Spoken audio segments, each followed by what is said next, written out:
Everything's challenged this way a lot more than it was with a bar on my back. So I always get people to do this. I would rather have people do goblet squats or front squats first before lowering the spine. I find this being a lot more optimal position in terms of like it opening your body up and getting you in a better like functional position.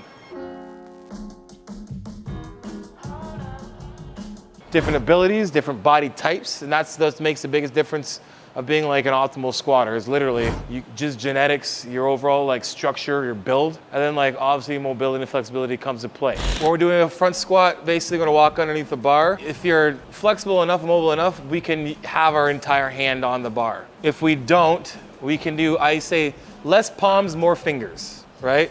But the goal of this is still to have our elbows as parallel as possible. We need flexion all the way, right? We don't want the elbows to drop. So basically, as low as we go, the elbows are staying up the entire time. So go underneath, walk back. So that weight is staying right there in our clavicle, like right by the top of our anterior delt, like right behind it.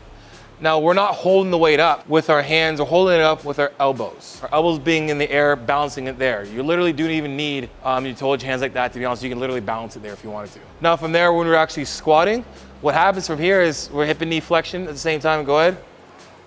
We're all the way down, elbows are up. And then we have a perfectly flat back, no roundage at the bottom.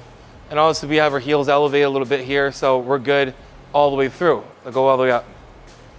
So here it's the same thing. Now hold the bell out a bit. So we're gonna put like, there you go. Now let the shoulder depression a little bit, there you go. So it'll be the same similar posture as squat. It's the same thing, right? Now the difference between doing this and a front squat is, this is gonna force her lats to work that much more in this position, right? It's forcing her to be that much upright. When you're doing a back squat, you're basically almost bending forward. So this challenges you a lot more. Plus it's gonna load our hamstrings and the glutes a lot better in this position because the weight's sitting over top of it. And then your center of mass is basically right here where you're sitting down. From here, like my center of mass is sitting like where the bar is. Where if we're doing a front squat, oh, that's gonna suck. If we're here, right, my weight's still here in front. I'm still gonna roll forward, but whatever. See how much straighter I can be from here, right? Everything's, my core is engaged, my core, my back, my rectors, everything's here.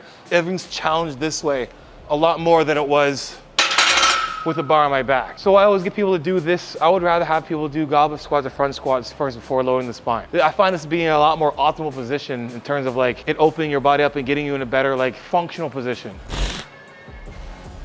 Now I want you to keep pushing those elbows up.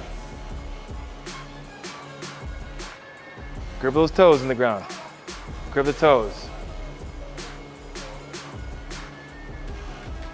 Good, now you can see we have a little butt wink at the bottom. So butt wink basically is like we're getting like a posterior pelvic tilt. See how tilt, we got the roundness there? We don't wanna go there. So go up a slight bit. So I'll tell you when to stop. Come down, down, down, stop. That's hip and knee flexion. That's all we need. Now from there, strengthening that is what we need. Everything else, we don't have to go any lower than this. All right, we've achieved it. Now go up. How much do you feel in your glutes more from there than going all the way down? Find the spot there. There you go. And up. I feel strong there, yeah. Exactly, right? So like taking your butt out, so racket. So let's go both ways. Now, if you can I like doing front squats this way. Yes, I can do them this way, which is fine. The only issue I have with doing them like this is if you're not trained enough, we already have our backs rolled. So we're in a roll position here. So when we get down, we're gonna roll at the bottom most likely, right? So if you can work your way to here I'm flatter. That's why if you're doing goblet squat, you're flat in the back, right? So ropes, yeah, so that's another good way. If you have straps, if you have straps, you put the straps on here, wrap them, and you pull them like this, and then it basically makes you do a front squat. This is gonna, again, the reason why we're doing this posture like this way is because here, my back's flat. Here, it's rounded, right? There's not a problem with doing it, but as long as you're conscious enough to make sure that you keep everything engaged. If we don't, we're gonna roll from here, we're gonna roll all the way down. Yeah, good. Elbows up as high as you can. There you go.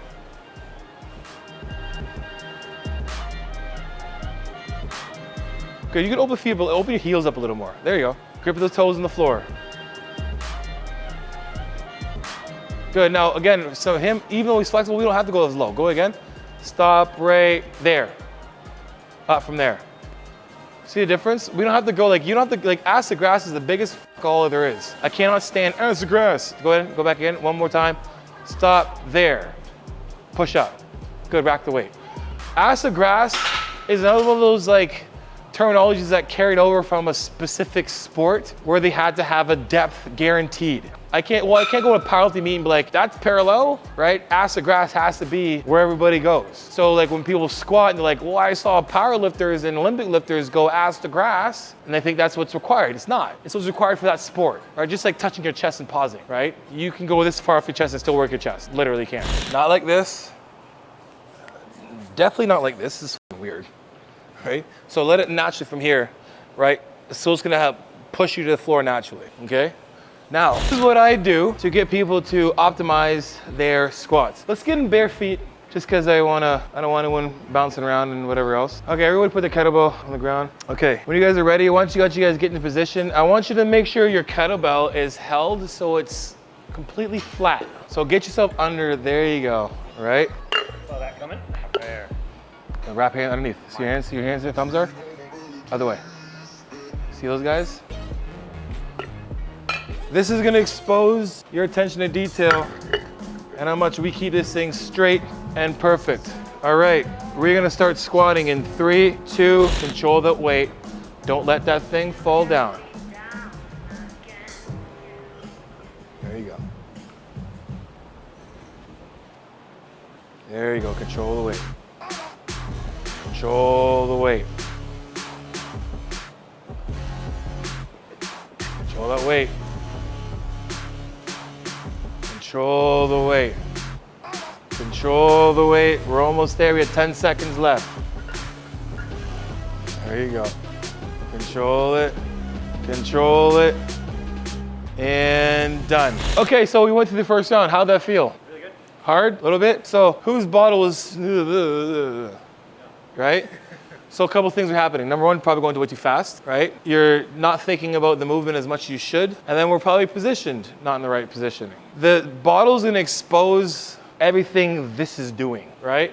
Because your hands are like, if your hands were shaky as shit, it would have fell off a while ago, right? Because the weight's heavy enough to keep you kind of in the position secured. There's not much room of this. The reason why that thing's fallen because we're either going too fast or this part or this is doing all this kind of stuff here. So we're gonna do it again. So I don't wanna put the tension, I don't wanna, see like for me, so if you see where I'm holding it, I'm holding the front, but like it's underneath me.